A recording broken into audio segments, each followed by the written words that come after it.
Hello friends, welcome back to another collection update.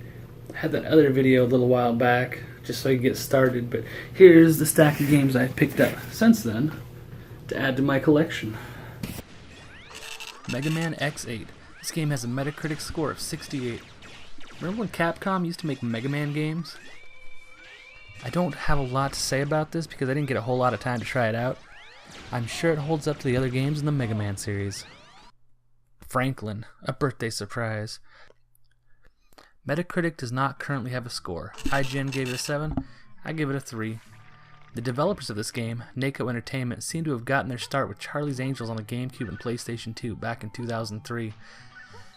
This is the same team that made the Crazy Frog Racer games, which are notoriously bad games. This is a bad platformer. It's floaty and it's confusing. For example, collecting flies is good, but touching bees, which are golden and shiny, is a one-hit kill. To interact with certain items in the stage, you press the circle button, but you have to stand in exactly the right spot most of the time. It's finicky. I had some leap of faith fails due to unclear level design. After the first platforming stage begins a minigame where you play against 3 AI grabbing up apples that fall from the sky. I tied for first, which counted as a loss, and had to replay the entire thing before being allowed to continue. It was not a fun minigame. I got stuck on this stage for a bit. There's an elevator with a button to press, but this time you have to hold down the circle button instead of just tapping it. I guess this game is able to use the multi-tap to play with up to 4 players.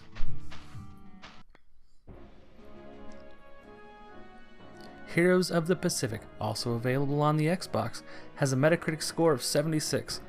The menus look really nice. They have a 1940s magazine style to them. At the beginning of this game, you get to choose what controls you want, Pro or Arcade. I wish I would have chosen the Pro controls instead of Arcade. The professional controls allow you to control pitch, roll, and yaw. This game had a bad tutorial. The first thing it tells you to do is take off from the landing strip. After successfully taking off, which took me 3 tries, it told me what buttons to use for navigation. The info I needed before flying. It continued to be a bad tutorial, but it seems like it's a pretty good game. Not really my jam, though. Nickelodeons Barnyard. It has a Metacritic score of 62. The intro to the game made me smile. There's some fun looking stuff in there. This game has had versions released on Nintendo GameCube, PlayStation 2, Game Boy Advance, PC, and the Wii.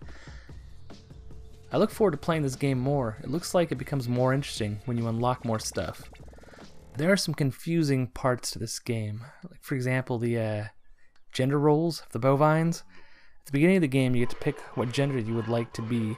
I picked boy, but I was able to milk myself. Not only that, I was able to churn my milk into cream and butter.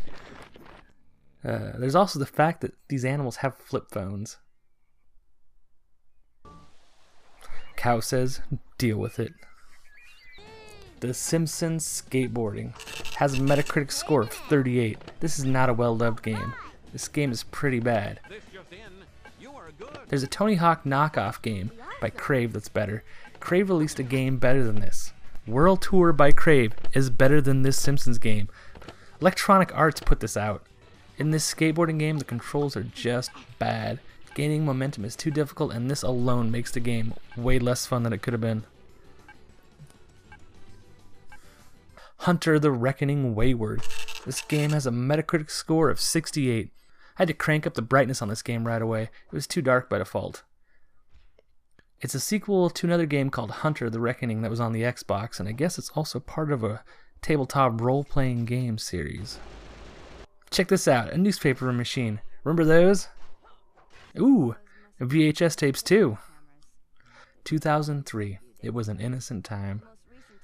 I wasn't really into this game. When you choose to attack, there's a serious delay before you can do anything else, making it really hard to react to whatever's going on around you. You also have a jump attack that's impossible to aim. Shooting is great, but ammo runs out quickly, and the breakable stage items are not well marked.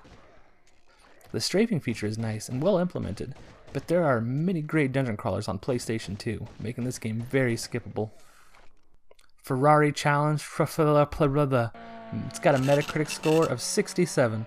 I hate this game. During the tutorial, I gave up on this game and started screwing around before shutting it off. This is one of the least valuable games in my collection. Galip Racer 2001. It's got a Metacritic score of 71. I also have Gallop Racer 2006. It's a very confusing game series. I'm sure it's a great game, but it has a steep learning curve, and as soon as I got past all the intro stuff and into the race, the game froze up, so I quit playing. It's one of 12 horse games that I'm aware of on the PlayStation 2 in North America. Barbie, trademark. Horse Adventures, trademark. Writing Camp. There is no Metacritic score right now. I give it a meh. There are 2 Barbie, trademark, Horse Adventure, trademark, games on PlayStation 2, the other being Wild Horse Rescue. This Barbie game has bad 3D gaming controls. There's no way to control the camera. It just follows you, sort of. For some reason, you have to talk to everyone twice in a row to unlock the next objective. First, we're gonna have to... Sorry, Barbie. I couldn't afford the nice shoes. You get these. Also, I picked the horse with the least ribbons because today Barbie is a caring individual.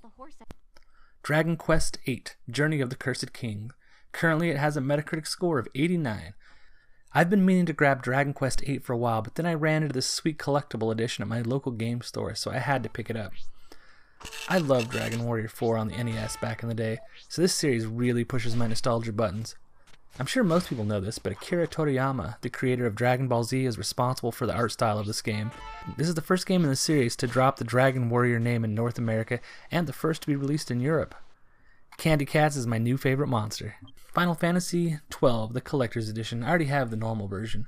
With a Metacritic score of 92, it is the highest rated game in this video. I have not played much of this game, but it's one that I would like to put some time into. I plan on beating Final Fantasy Tactics again, and then jumping into this game as they both take place in the same world of Ivalice. This game looks a lot like Final Fantasy XIV, the MMORPG. It's got really big zones to explore, and it's very nice looking. Gaining new skills from leveling in this game, the license board system, is very similar to Final Fantasy X's sphere grid system. I didn't know before, but there's a real-time strategy sequel to this game on Nintendo DS called Final Fantasy XII Revenant Wings. As of May 2017, this puts me at 319 of 1,850 games, or 17.2% of a complete PlayStation 2 collection.